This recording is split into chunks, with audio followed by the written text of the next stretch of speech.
السلام علیکم ورحمۃ اللہ وبرکاتہ۔ اعوذ باللہ من الشیطان الرجیم، بسم اللہ الرحمن الرحیم۔ سبح اسم ربک الاعلی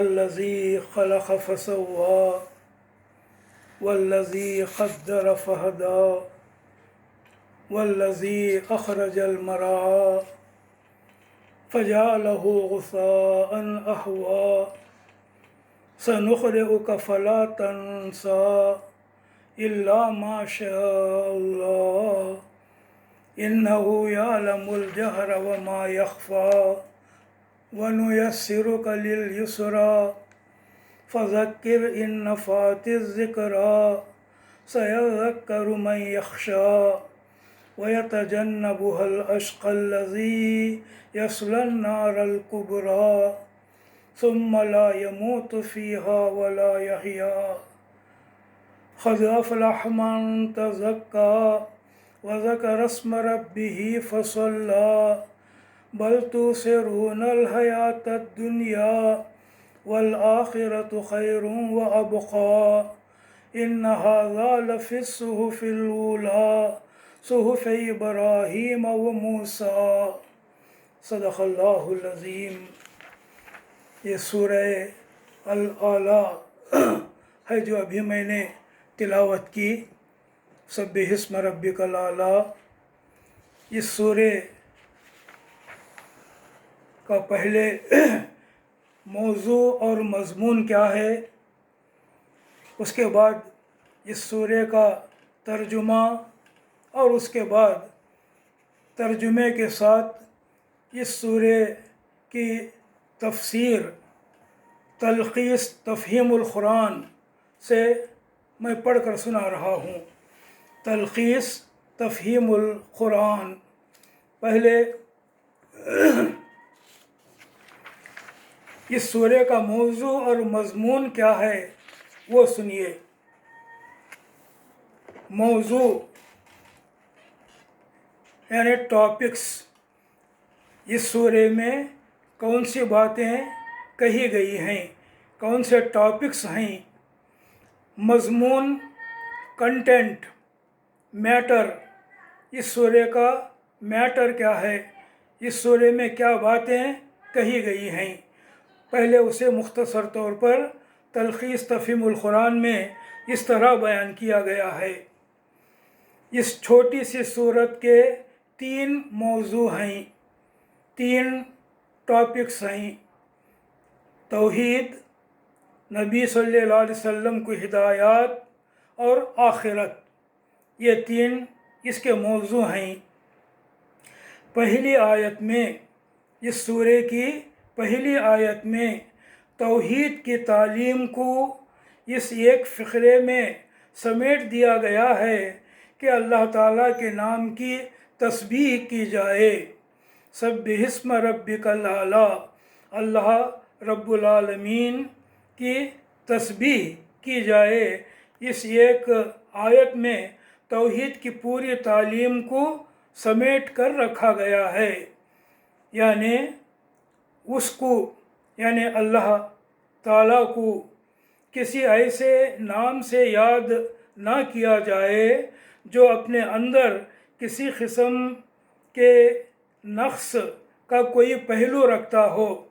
اللہ تعالیٰ کے نام کو پاک کرو کا مطلب یہ ہے کہ اللہ تعالیٰ کو ایسے نام نہ دو، اللہ تعالیٰ کو ایسے نام سے یاد نہ کرو کہ جس نام سے کوئی عیب نکلتا ہے، کوئی نقص اس سے ظاہر ہوتا ہے، کمی، کوئی کمزوری اس نام سے معلوم ہوتی ہے، یا مخلوقات سے تشبیہ کے معنی کمپیئر کرنا، مخلوقات جیسا سمجھنا۔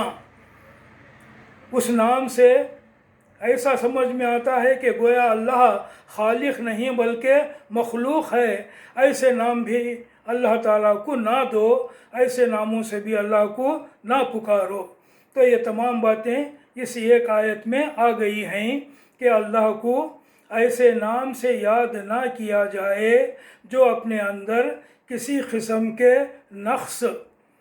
نقص کے معنی کھوٹ، نقص کے معنی کمی، عیب، کمزوری یا مخلوقات سے تشبیہ، مخلوقات کے جیسا سمجھنا کا کوئی پہلو رکھتا ہو، کیونکہ دنیا میں جتنے بھی فاسد عقائد پیدا ہوئے ہیں، فاسد، غلط، باطل عقیدے، غلط عقیدے، دنیا میں جتنے بھی غلط عقیدے پیدا ہوئے ہیں، ان سب کی جڑ اللہ تعالیٰ کے متعلق کوئی نہ کوئی غلط تصور ہے۔ جن لوگوں نے اللہ تعالیٰ کو صحیح نہیں سمجھا، اللہ کے بارے میں کوئی نہ کوئی غلط خیال رکھا، اس کی وجہ سے ان کے عقیدے بھی غلط ہوئے۔ اللہ تعالیٰ کو غلط سمجھنے کی وجہ سے اللہ کے نام بھی انہوں نے غلط رکھے اور اللہ کے بارے میں ان کے عقیدے بھی غلط ہو گئے۔ اس واسطے اللہ کو پکارنا ہے تو بالکل صحیح نام سے پکارنا ہے۔ جس نے اس ذات پاک کے لیے کسی غلط نام کی شکل اختیار کی، غلط عقیدہ غلط نام کی شکل اختیار کر گیا، غلط نام کی وجہ سے عقیدہ بھی غلط ہوا، اللہ تعالیٰ کے بارے میں ان کا جو خیال تصور ہے وہ بھی غلط ہو گیا۔ لہٰذا عقیدے کی تصحیح کے لیے صحیح کر لینا، عقیدے کو صحیح کر لینے کے لیے سب سے مقدم یہ ہے، سب سے پہلی بات یہ ہے کہ اللہ جل شانہ جس کی شان بڑی بلند ہے، بڑی اونچی ہے، اللہ جس کی شان بڑی اونچی ہے، اللہ جل شانہ کو صرف ان اسماء حسنہ، بہترین نام، نیمز حسنہ بہترین، تو اللہ تعالیٰ کو صرف ان اسماء حسنہ ہی سے یاد کیا جائے جو اس کے لیے موزوں اور مناسب ہیں۔ موزوں سوٹیبل، مناسب کریکٹ، جو اللہ کے لیے سوٹیبل نام ہیں وہی نام اسے دیے جائیں، اور جو اللہ کے لیے کریکٹ نام ہیں وہی نام اس کو دیے جائیں۔ اس کے لیے سب سے بہتر طریقہ یہ ہے کہ قرآن مجید میں اللہ تعالیٰ کے جو نام آئے ہیں، بہت سے نام آئے ہیں، اللہ تعالیٰ کو ان ناموں سے پکارا جائے، اللہ تعالیٰ کو ان ناموں سے یاد کیا جائے، اللہ کا ذکر ان ناموں کے ساتھ کیا جائے جو قرآن مجید میں اللہ تعالیٰ نے اپنے نام بتائے ہیں۔ اس کے بعد 3 آیتوں میں بتایا گیا ہے کہ تمہارا رب جس کے نام کی تسبیح کا حکم دیا جا رہا ہے وہ ہے جس نے کائنات کی ہر چیز کو پیدا کیا ہے، اس کا تناسب قائم کیا، ہر چیز کو پیدا کر کے جو چیز بھی پیدا کیا اس کو سوٹیبل کر دیا، تناسب قائم کیا، اس کو برابر کر دیا، سیدھا کر دیا، جیسا اسے ہونا چاہیے تھا اسے ویسا ہی بنایا، اس کی تقدیر بنائی، جو چیز بھی اللہ نے پیدا کی اس کی تقدیر بھی اللہ تعالیٰ نے بنا دی، مقرر کر دی، اسے وہ کام انجام دینے کی راہ بتائی، اس چیز کو جس کو اللہ نے پیدا کیا وہ کام انجام دینے کے لیے، وہ کام کرنے کے لیے راستہ بتایا، جس کام کے لیے اللہ نے اس چیز کو پیدا کیا وہ کام کیسے کرنا ہے، وہ کام کرنے کا طریقہ بھی اللہ نے اس چیز کو بتا دیا جس کے لیے وہ پیدا کی گئی ہے۔ تو اللہ تعالیٰ نے کائنات کی ہر چیز کو پیدا کیا، اس کا تناسب قائم کیا، اس کی تقدیر بنائی، اسے وہ کام انجام دینے کی راہ بتائی جس کے لیے وہ پیدا کی گئی ہے۔ پھر اس کے بعد کی 2 آیتوں میں